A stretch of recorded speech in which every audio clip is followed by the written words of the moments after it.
Hello and welcome. You're watching France 24's Tech Show. I'm Julia Seeger. In this edition, Amazon has received 238 proposals from cities vying to host its second headquarters. From sending cactuses to Jeff Bezos to lighting up skyscrapers in Amazon Orange, North American cities are competing to get the tech giant's attention. Up for grabs, 50,000 high-paying jobs.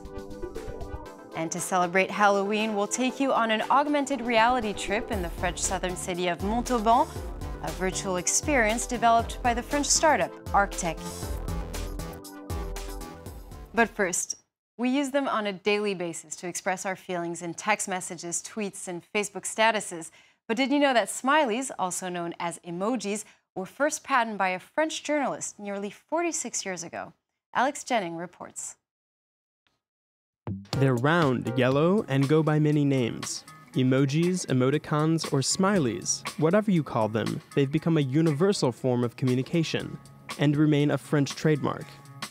The Smiley Company is based in London. It was set up in 1972 by a young journalist writing for the French newspaper François. Every morning when you're reading the papers or listening to the radio or watching TV, it's only ever bad news, so I wanted to point out the good news. They told me it wasn't possible. How are you meant to point out the good news? So where there was an article with good news, I'd draw a round smiley face next to it. The very first smiley appeared in a 17th century poem by Robert Herrick.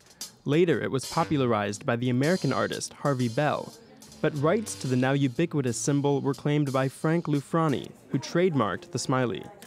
A few designs spawned countless avatars, from a Che Guevara emoji to others with their own characters and quirks.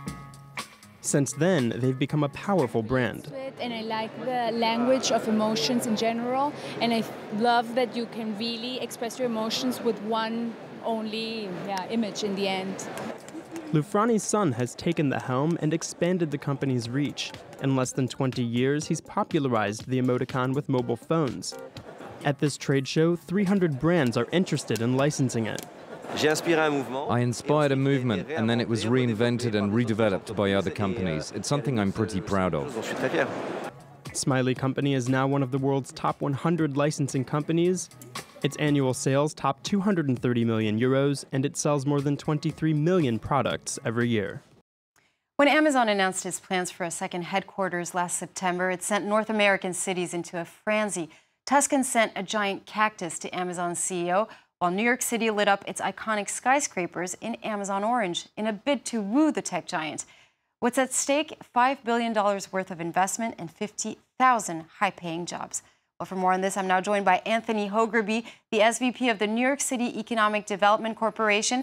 Thank you so much for joining us here on Tech 24. Yeah, thanks for having me. So how did you come up with this idea of lighting up the city's building in orange, and what were the other options on the table to attract the tech giant's attention? We at the city's Economic Development Corporation, our focus is on creating good jobs and investing in neighborhoods around New York City. We worked with our colleagues and partners at NYC & Co., which is the organization in the city that's really responsible for promoting tourism and getting people from all over the world to visit New York City, to spend money here, to help drive the economy that way. And between the two organizations, we started engaging a lot of private property owners around the city, including the owners of some iconic buildings like One World Trade and the Empire State Building. And they were interested in finding a way to show their support to really help the city's bid to become home to Amazon's second headquarters. And we really thought, what better way to demonstrate another of the things that really makes New York City unique than to employ our iconic skyline, right? No other city in the world has a skyline quite like New York City. And so to use that as an opportunity to light it up, to really send a message to Amazon that this is an incredible place and a place that should be considered for your second headquarters. And now, to help narrow down the search, Amazon offered a checklist of what it's looking for. What are some of its key criteria, and how likely is New York City to win this contest? I think we have a really good chance. I mean, Amazon made very clear that their top priorities were, number one, access to top talent, and number two, a livable city, right? Livability. And I think on both of those measures, New York is really unparalleled, right? So we have Amazon's looking to source 50,000 employees, over the course of time. There are not a lot of places where you can find either, that amount of homegrown talent or attract that amount of talent.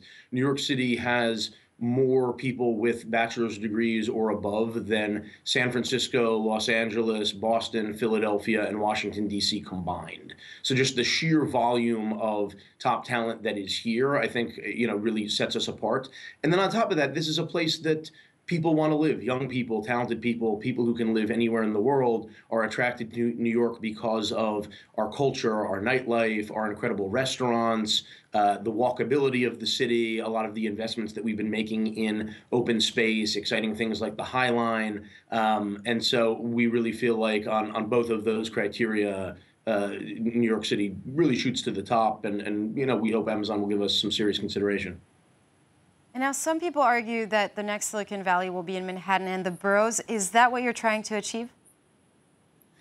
We've already seen and helped to grow a really robust tech sector and innovation community here in New York City over the course of the last decade. And we think of ourselves as, in some ways, operating a little bit differently from what you see in Silicon Valley or on the West Coast or in other parts of the country. We have an incredibly diverse tech ecosystem in a way that a lot of other places don't. And I mean that in a couple of ways. One, just the actual diversity of our people. We have more women, more people from different kinds of ethnic groups and different backgrounds in New York City, launching small businesses, creating startups, coming through our colleges and universities, and that's really contributing to a very diverse tech ecosystem. But then on top of that, we also have people innovating within a lot of our traditional business verticals. So places that New York City's economy has always been a leader, whether that's finance, we're now seeing startups working in fintech, real estate.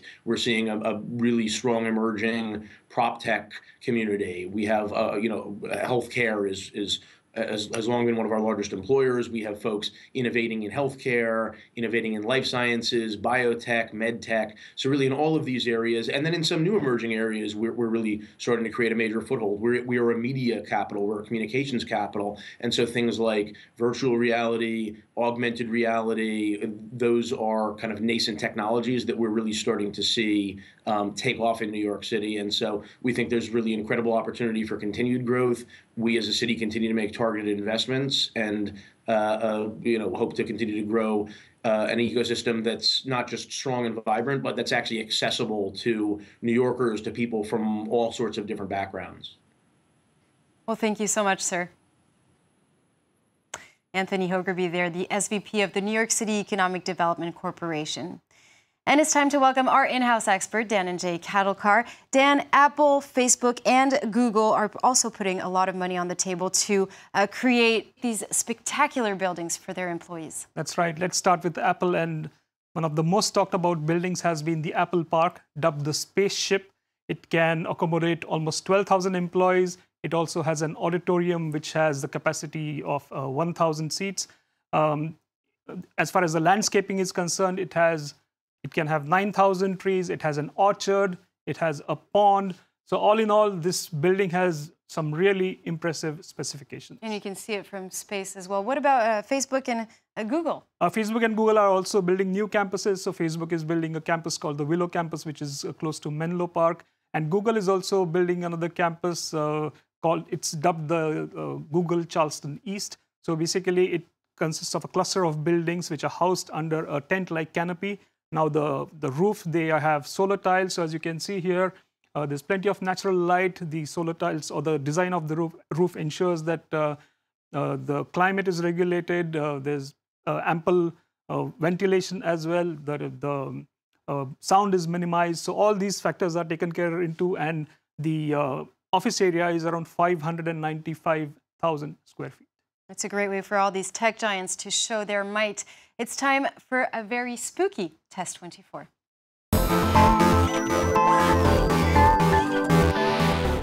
It's just in for Halloween. The French startup Arctech has developed an augmented reality app From witches to zombies and ghosts, it's set to give you quite a scare as you walk through the streets of Montauban, southern France, Dan. That's right. This application is called Magic Experience, and the idea behind the app is to let the users enjoy this experience of augmented reality by using your smartphone or a tablet.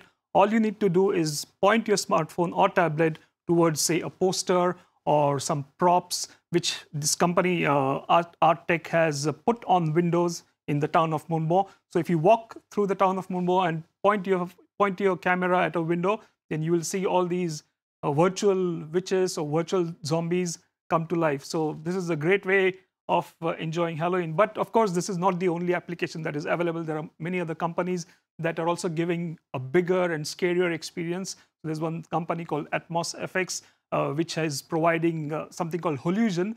So what you essentially do is you have a projector, you have a screen, a translucent nylon screen, and through that projector, you get these scary images which you can project in doorways, you can project on windows, and it's just a bigger and scarier experience using these either CDs or the projector. Thank you so much, Dan. That brings us to the end of this week's edition of Tech 24, but do stay with us here on France 24.